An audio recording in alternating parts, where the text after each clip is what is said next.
What's going on YouTube? I am Dukedobbins, FTW. And in the week since E3, Halo fans have had a lot to be excited about. A newly announced Halo title accompanied by an intriguing yet cryptic trailer stuffed with Easter eggs and clues has given us all an excuse to engage in Halo players' second favorite activity. Breathless online speculation about the future of the franchise and the deeper meaning of its marketing gimmicks. Hopefully it's not all as pointless and irrelevant to the game as Hunt the Truth turned out to be.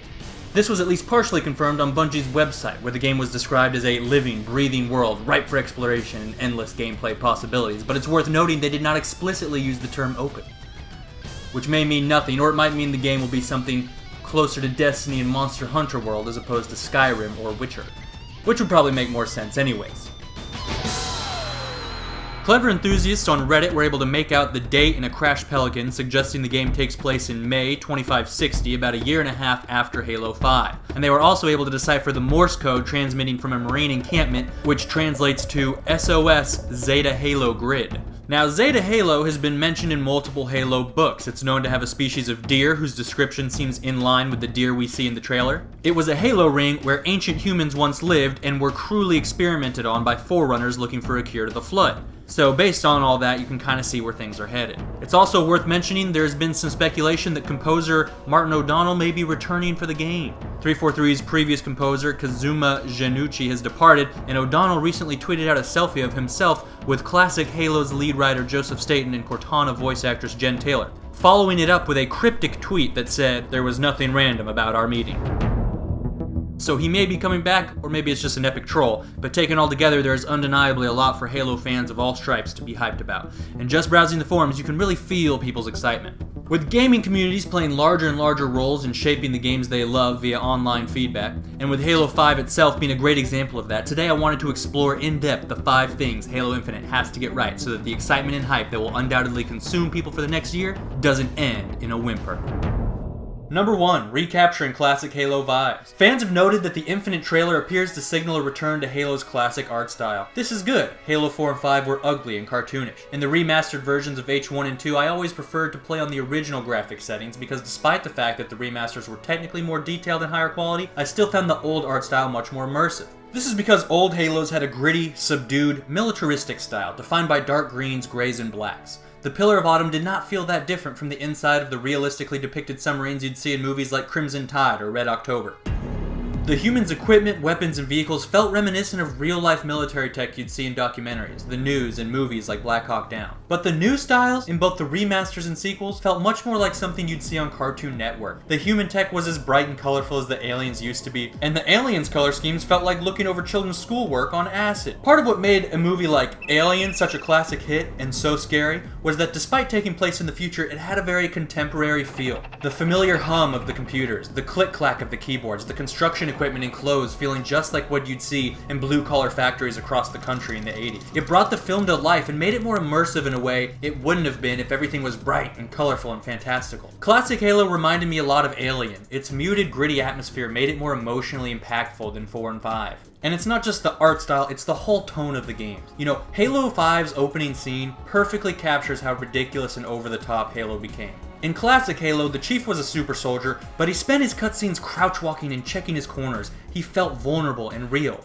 But now, you got fools snowboarding down a mountain, wall-riding wraiths, kung fu fighting groups of Covenant single-handedly. It feels more like one of those absurd chicken fights in Family Guy than a sci-fi military shooter. It's completely lost the seriousness of the moment, which is a tragedy in a game whose story is supposed to revolve around big, scary, real themes like extinction, genocide, religious indoctrination, and the morality of recruiting child soldiers. And some of classic Halo's best moments were eerie, ominous, scary, just like Alien. When you first discover the Flood, that shit gave me the heebie-jeebies, and I just don't think they could accomplish that today with the Saturday morning cartoon atmosphere they've since adopted, which will especially be a problem if they really are planning on the Flood making a return in this installment as the trailer and lore would suggest.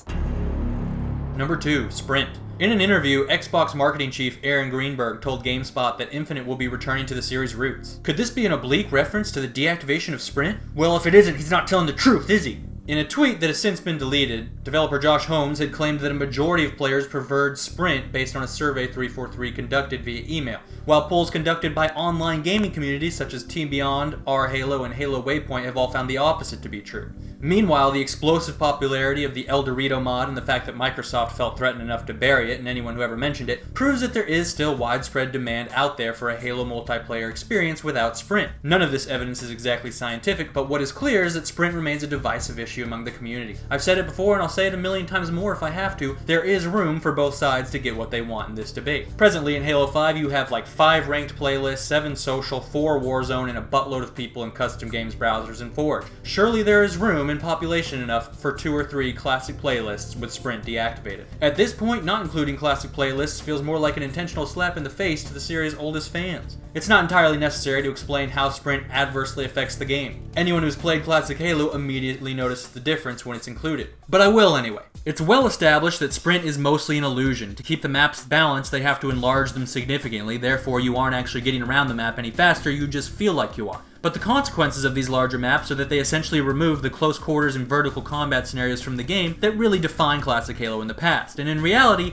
it actually slows down the combat because enemies are able to escape fights they aren't going to win by sprinting away. Now 343 knows that, which is why they don't let your shield recharge while you sprint, and they don't let you initiate sprint while taking damage, but this still means that escaping is as easy as getting behind cover briefly and then running away, leaving your pursuer, who in past games would have simply won the fight, with no option but to sprint after you, which isn't usually a good idea, or he just lets you get away. It's especially easy to get away in long-range gunfights, and since close-range combat is reduced in frequency and intensity by the large maps, what you have left is gunplay that is terribly inconsistent and watered down. But of course they didn't put sprint in to improve the gameplay, they put it in to satisfy an instinctive urge people feel to mash the sprint button after they've played other shooters that have it. When I get on CSGO after I've been playing a bunch of Siege, Battlefield, and COD, there is something mildly infuriating about not being able to mash shift to sprint. But this doesn't mean CSGO would benefit from adding it in. They know that because they are smart and realize sprint is a net negative for competitive arena shooters. But 343 adopted a different route and instead hamstrung their game so that COD players wouldn't be annoyed when they couldn't go fast. Or maybe they did it because it didn't make narrative sense that super soldiers couldn't sprint, because that matters, despite the first 3 Halos blowing up while their multiplayer made zero narrative sense at all. So let's nip this in the butt real quick because there's a simple solution to this fallacious argument. In Halo's lore, specifically Halo Reach, it's mentioned that the Spartan suits designed to respond to the wearer's movement and dramatically increase speed and strength would seriously injure regular, non-steroided out users who would have their legs ripped off if they moved too fast. So okay, in the non-sprint playlist you have your regular Joe Marines being equipped with new Spartan suits that give them badass capabilities, but their mobility is restricted so that they don't hurt themselves. And, just like the other modes, it'll have to be computer simulation because it still doesn't make sense that Spartans are fighting Spartans, so whatever. And if it is a computer simulation, why does it have to make any sense at all? I don't know, but people care about these things. So boom, done. Put sprint in, no reason not to. It would put to rest the most divisive issue in the community, bring back classic fans, make the community feel heard, and everybody will love the game. Number 3, story. All that being said, it's actually time for Halo's in-game campaigns to rely less on the expanded universe lore. I've always thought it was cool how interwoven the books were with the games. There was no better feeling than playing co-op with your pal and feeling superior by out-nerding him with cool fun facts like about how Keyes and Hasley used to have a thing. But it's gone too far. The expanded universe used to complement your campaign experience, but it wasn't essential to understanding the in-game story. Understanding how Sergeant Johnson survived Halo Combat Evolved was cool. So, Johnson, when you gonna tell me how you made it back home in one piece? Come here, you mother...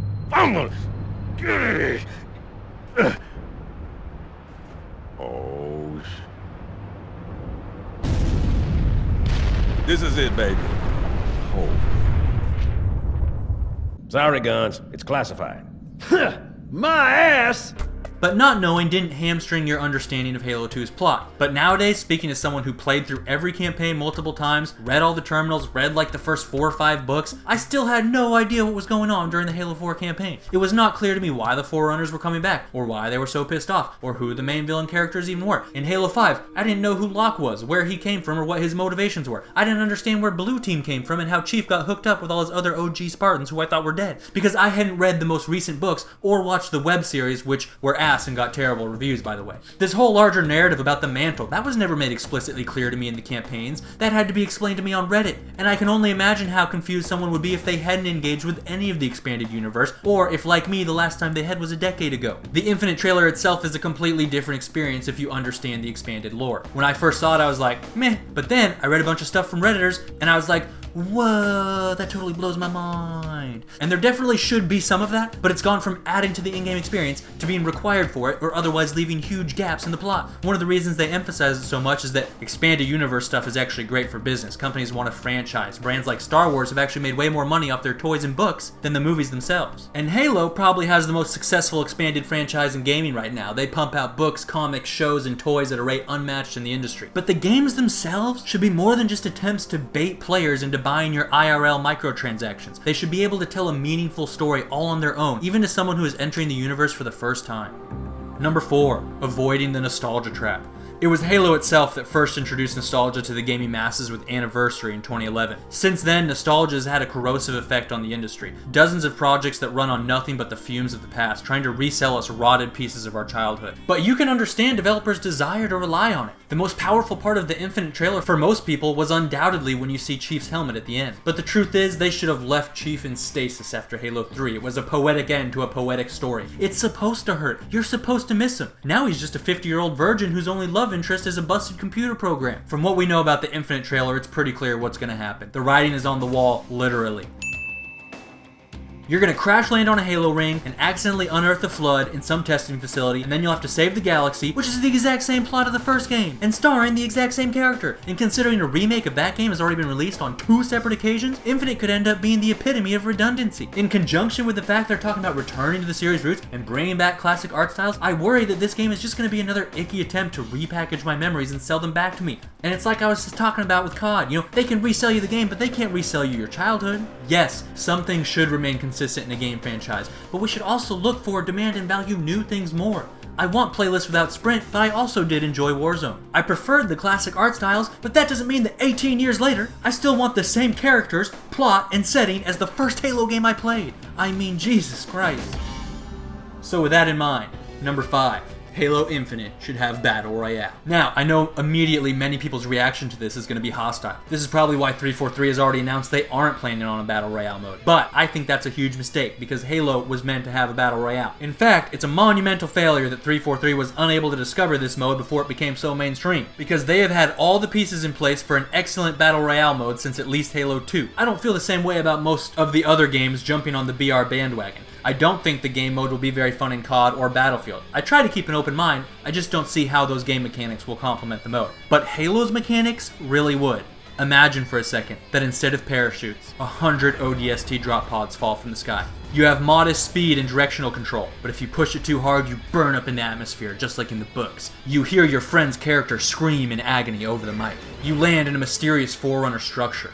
There are crashed pelicans and the charred remains of dead Marines everywhere, their gear scattered about. The scramble for loot is all too familiar because it's the same scramble for loot you've done at the beginning of every Halo multiplayer match you ever played. Because unlike those other titles, Halo has always been about the loot, and who's gonna get to the sword first? It's the same in Halo's arena as it is in when you first land in Battle Royale. The fight breaks out and it's chaos, dozens of different weapons, needlers, plasma pistols, dual SMGs, and DMRs fire in every direction. When it's over, you scavenge the bodies and feel an inner satisfaction as you grab up all sorts of super useful loot from the franchise's past. Shield generators, bubble shields, overshields, plasma nades, and active camo. A pelican flies overhead, and instead of a crate, it drops a series of weapon pods like from Halo 2, and you get to them first and they're stuffed with all kinds of goodies. Shotguns, sniper rifles, and rocket launchers. Medkits that heal you in a satisfying flash of white like from Combat Evolved. But now you've got to move because the storm's coming in. It's the green, foggy stench of the flood, flakes of their matter sprinkling from the sky. And when you get caught in it, infection forms spawn from the ground all around you to leech your health. So you fight them off, but that leeches your ammo. Later, you've made it to the very end. It's 1v1 now. You close in on your final enemy with a shotgun. But he has armor lock, so you're screwed and you rage quit. Haha. I'm just saying, Halo has always been a great looter FPS. Out of all the FPS games out there, this was the only one that I wanted to jump on the bandwagon, and somehow it ended up being the only one that has declared it won't, which is tragic, because it would be a great way to keep moving the franchise in new, unexplored directions. So to summarize, as long as the next Halo game adopts all of my preferences, it will be good. Otherwise, fuck it! Thanks for watching. Please remember to rate. Check out my Discord. This is Batman, signing out.